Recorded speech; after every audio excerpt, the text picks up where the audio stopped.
Hello, you little stormtroopers. Today I'm going to talk about the transition that we're going to see, or not. And I'll explain what I mean. I'll tell you all about it on the other side.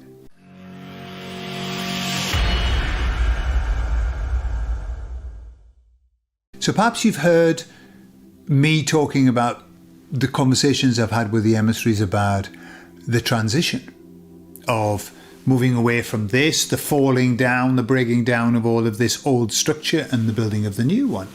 And how it's going to happen. Is it going to be something quick? Or, is it going to be wow? Or is it going to be when? Or whatever. And they said that it's going to be something like a very subtle transition. It's not going to be a bam in your face, but more of a slow incline. Well, they were talking about that the other day, and they were saying, busy yourself. This is a message that they gave a short while ago. Keep yourself busy, and as you busy yourself, you'll not notice that it happens. Okay? So they've always intimated that. They keep mentioning this, that you'll not notice it. Or it'll be like, whoa, where did this all come from? And the other day they said the same thing. They said that this transition that happens will be exceedingly smooth. Okay? I know we keep talking. I know we've got a bumpy bit, but what they're saying is the transition to the good. The bumpy's the falling. The bumpy is the collapse of all of that shit that's been surrounding us and controlling us for so long. That's the bumpy bit. But the actual build of the new is they say it's going to be very, very smooth. And then they said this just the other day. They said it's going to be so subtle that it may not even register with you. Right? And I was thinking, how can that happen? And they said the change will be so natural, so organic, that they said that most of us will be so involved in it that we won't even register. It won't register with us until we get to a point and we go, holy shit, look at this, man. Or words to that effect. Yeah. Some people mightn't say holy shit because they mightn't be religious.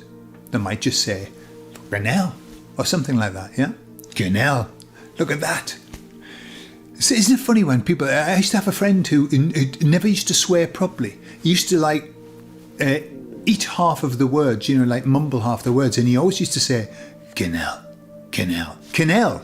yeah, which isn't really swearing. So if you want to swear, but you don't want to do the full blown, that's what you say, canal, yeah, canal. Begins with K, by the way. And as they were talking to me, they went into the annals of my memory and picked out a Bible chapter, which is from Thessalonians, and it's about I've got it here. For you are fully aware that the day of the Lord, and all ex-Jehovah's Witnesses might be able to finish this off, will come as a thief in the night. Okay, and this was a scripture that was pounded into me, quite literally by my father, pounded into me when I was a kiddie. It's going to come as a thief in the night. We don't know when it's going to come. And literally, I suppose my father was like the emissaries, because virtually every week I would say to him, yes, but when? But when, Dad? When is it coming? And he would say, in about 5 years, son. Maximum 5 years. And he said that from when I was 5 until I was 20, okay, when I left. It was always a rolling 5 years. Hence the fact that when I left, when I was 20, I thought I was going to be dead by the time I was 25. And so I went on a wild rampage of everything that one shouldn't do. But I did it anyway. So it'll come as a thief in the night. Now, it's got a bit of a negative context, really. A thief in the night, going to come and steal your stuff. But this is going to be rather a gifter. A gifter in the night. They're going to come and drop beautiful things. Imagine people breaking into your house. Not even breaking in, just getting it. Santa Claus, for example, coming down your chimney, because he doesn't break in, does he? He's allowed in, coming down and leaving presents. In fact, that really, it's not a thief in the night, it's Santa Claus in the night. going to come and going to leave beautiful things around us. And one day we're just going to get up and go, Canal, this is nice, isn't it? Like, they came like Santa in the night. So we'll not use thief in the night. I'll ask, who do I write to change Thessalonians into coming like Santa Claus in the night.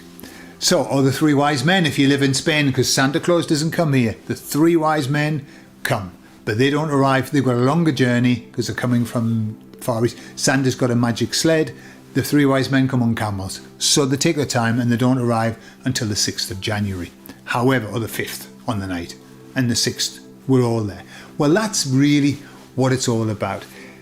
We're not going to see it specifically. And you know, the thing is, I want to see it all.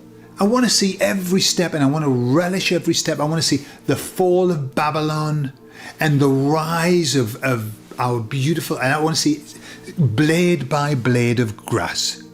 However, I don't think that's going to be the way. What they were saying was that you're going to be so occupied working together, you're going to be so busy, that's how you're not going to see it. And that's nice as well, that we're going to be busy helping one another. So, lots to look forward to, but don't expect to be seeing it, okay? But we will eventually, looking back. I think it'll be you know when we say we're going to have a retrospective, I think that's what will happen. I'll probably be about 100, and I go, I'm going to have a retrospective. And I go, oh, Canal, I didn't see that. Yeah, or something like that. I don't think I'll speak like that when I'm 100. I think I'll have a nice voice, because there's no need to speak like that when you're 100. I think people just pretend to speak like that because they think, I'm old now, I better start speaking like an old person. I don't know whether it's completely necessary. I'll practice, I'll keep singing, and I'll keep my voice young for as long as possible. So there you are. Like Santa Claus in the night. So get prepared. And remember to leave a glass of sherry and a mince tart. Okay? Here in Spain, they leave a bucket of water. That's for the camels, not for the three wise men. And then some niceties. 3 glasses of something nice and a little bun or whatever. But a bucket as well. Because the camels come in. Now, just as an aside, I think that's a bit of an imposition, don't you? I mean, Santa comes and he leaves his sleigh on the roof. And then he comes down and then he leaves the presents. All he brings is a big sack. Yeah.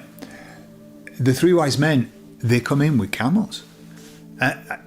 You know, that's a big deal, especially because people live in very small apartments here in Spain, you know, in the city centres. That's a big deal. They don't even have chimneys. I don't know how they get in, but if you're in Spain, make sure you put your bucket out. Okay, at Christmas, not now. I love you all. I don't know what I'm talking about, and I'll speak to you all later.